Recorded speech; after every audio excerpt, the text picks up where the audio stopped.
biggest games, the best performances, expert analysis. You are Locked On Now.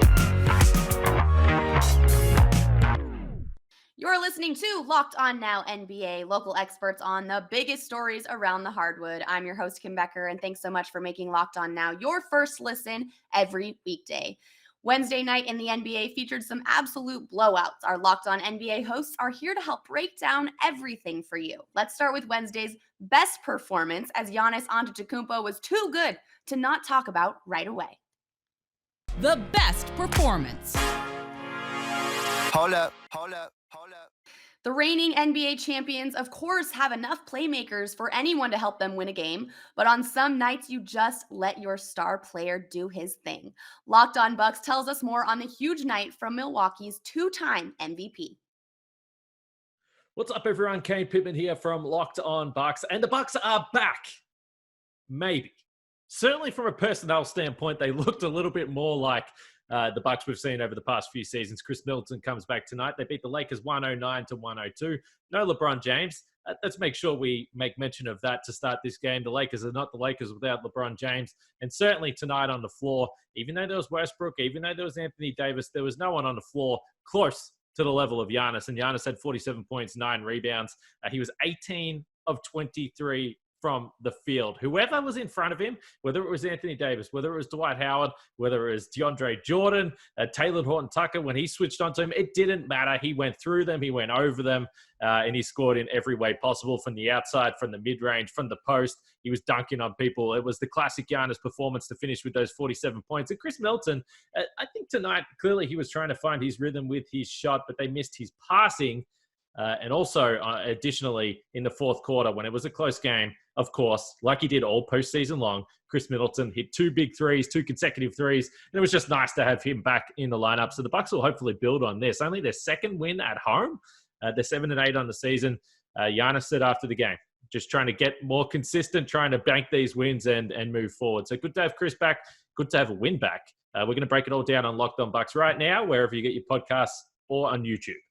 The Los Angeles Lakers started a long road trip on a loss after Milwaukee beat up on LA. Without LeBron, Locked On Lakers has the reaction and what to do to make sure this loss doesn't turn into a long losing streak. This is Andy Kamenetsky, co-host of the Locked On Lakers podcast, and the Lakers lose the first of a 5-game road trip, 109-102 to the Milwaukee Bucks. Ultimately, way too much Giannis in this game. 47 points. He lived in the paint, hit 3 threes. He could not be stopped by the Lakers. But while this is big boy professional basketball and there is no such thing as a moral victory, there were actually a lot of positives for the Lakers in this game. Russell Westbrook had 19 points, 15 assists, and only 3 turnovers. Maybe his most controlled game of the season. Taylor Horton-Tucker continues to play really well since coming back from thumb surgery. 25 points, 12 rebounds. He was 9 of 18 from the field. Anthony Davis was solid, and this was the best third quarter, which has been a huge problem for the Lakers that they've played this season. Honestly, if the Lakers played with this much focus and purpose and care on a regular basis, they would be in pretty good shape, regardless of the players that they've been missing in and out of the lineup, the injuries, all of that. It wouldn't solve everything, but it would solve some issues they've been having. A lot more to get into, so make sure you are subscribing to the Locked On Lakers YouTube channel and that you are making Locked On Lakers your first listen wherever you get your podcasts. The biggest game. After having their 3-game winning streak snapped last time out against Golden State, the Nets bounced back in Brooklyn Wednesday with big performances from James Harden and LaMarcus Aldridge off the bench. Locked On Nets says a team effort helped Brooklyn secure the win at home. Doug Norrie, Locked On Nets here, following a Nets win over the Cleveland Cavaliers, the depleted Cleveland Cavaliers, 109-99. This one was a little harder than you would have thought it should have been, would have been, could have been, against the Cavaliers team that was missing Evan Mobley, ex-Net Jared Allen, Colin Sexton as well. Game stayed a little closer than you would have liked. Kevin Durant, 23 points. The big story, obviously, Patty Mills comes in, fills in for Joe Harris. 21 points in that role. Took the second most shots on the team, 6 for 12 from beyond the arc. Nets win on the second half of back-to-back, coming back a little bit from that Warriors loss on Tuesday. We'll be talking about this and more over on Locked On Nets. The Atlanta Hawks picked up their third straight win at home against the Celtics on Wednesday, beating the Celtics comfortably enough that it was never in doubt in the fourth quarter. Our Locked On Hawks host still stayed until the end, though, and he has the post-game recap. Hello friends, my name is Brad Rowland, coming to you live from State Farm Arena after what became a 110-99 win for the Atlanta Hawks against the Boston Celtics. A nice, taking care of business kind of victory for Atlanta, their third in a row. They're now 6-1 at home this season. They started out with Kevin Huerter red hot in the first half with 19 points, and they took the lead at halftime, and then a third quarter headlined by Bogdanovich and Collins scoring at a high level. Cam Reddish had the greatest night of the season, in my opinion. For him, he played very, very well across the board, and generally a nice, balanced performance on offense and a quality effort on defense. And the Celtics team is definitely struggling on the offensive side of the floor.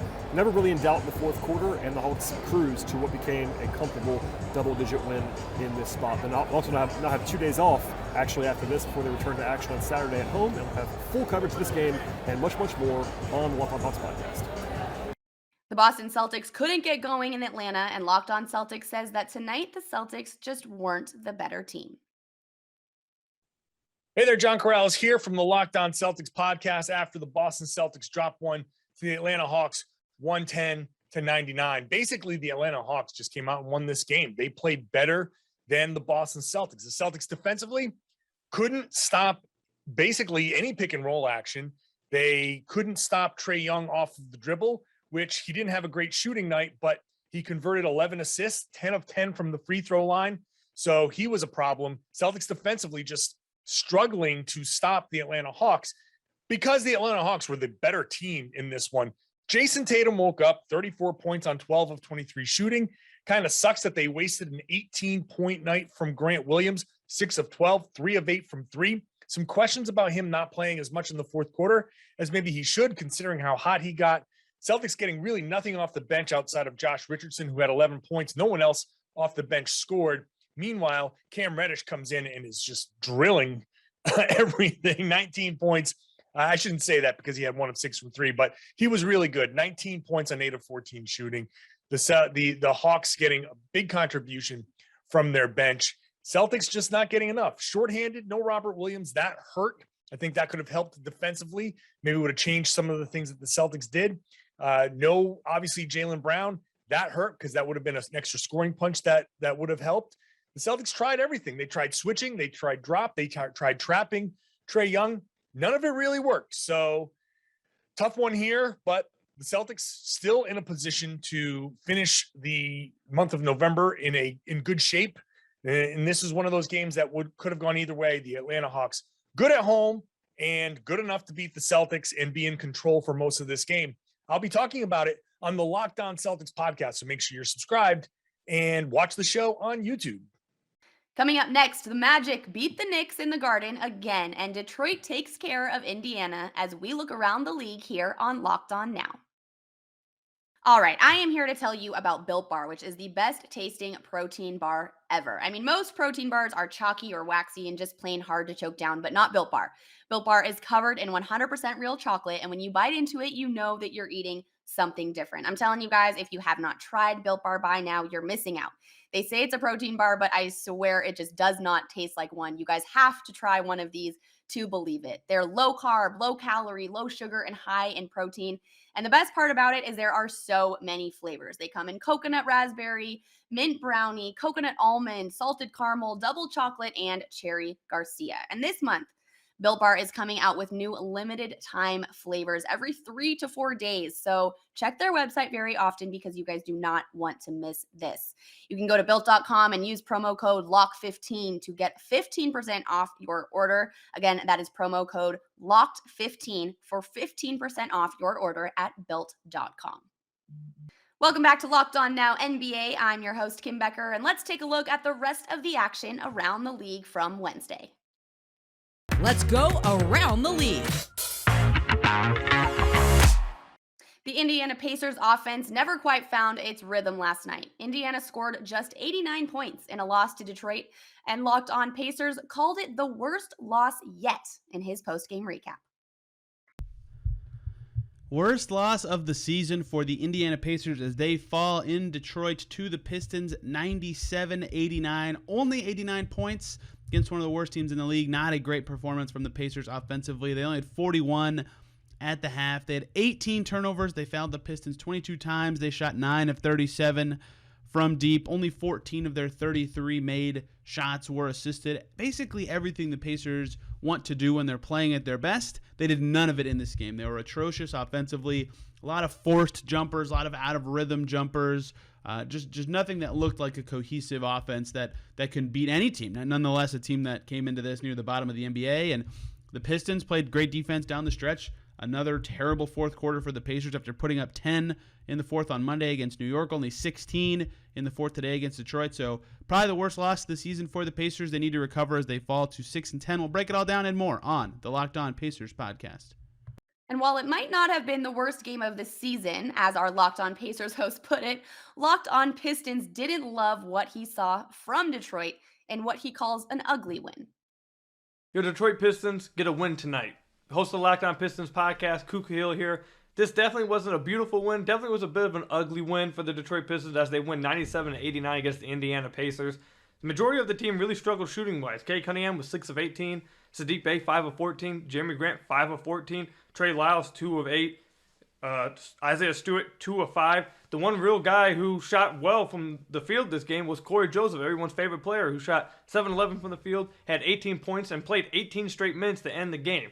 I'm not too mad at it. He played pretty well, but I would like to know, has any other Piston this season played that long of a stretch at any point in time? I don't know. But I thought the Pistons played really well defensively, specifically on the Indiana Pacers' two big guys. Sabonis only had 15 points, but he was 4 of 7 from the field. Didn't really get many shots up. Miles Turner was 2 of 8 from the field. He only had 6 points. So I thought the Pistons did pretty well defensively, and obviously that's why they won this game.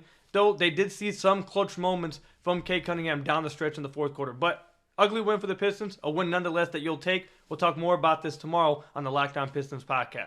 Okay, let's try to get a little bit more positive here. Locked On Magic said Orlando had its best team performance of the year to date, and the Magic beat the Knicks with a standout game from their rookie star.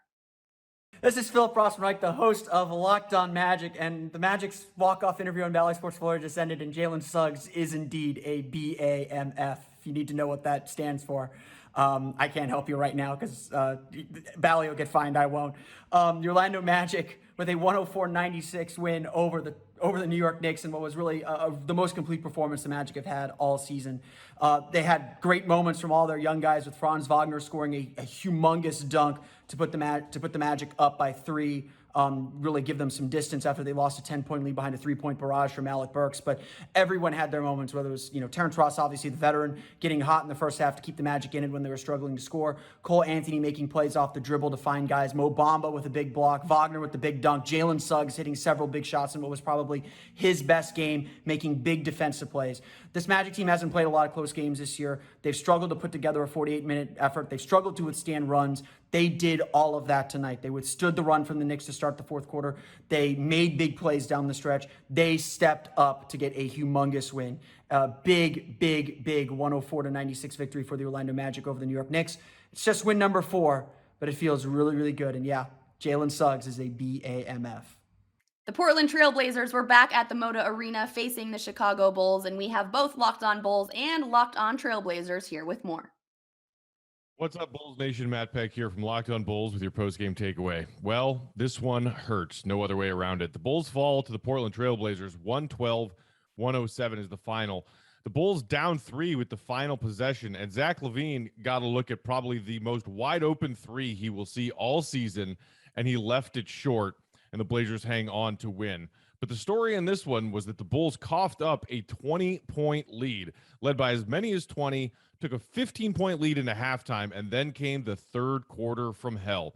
The wheels completely fell off of the Bulls' offense. They took their foot off the gas, and they had 10 turnovers in a single third quarter.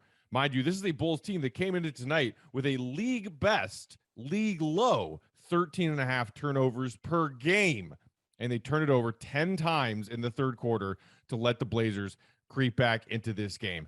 That one will sting.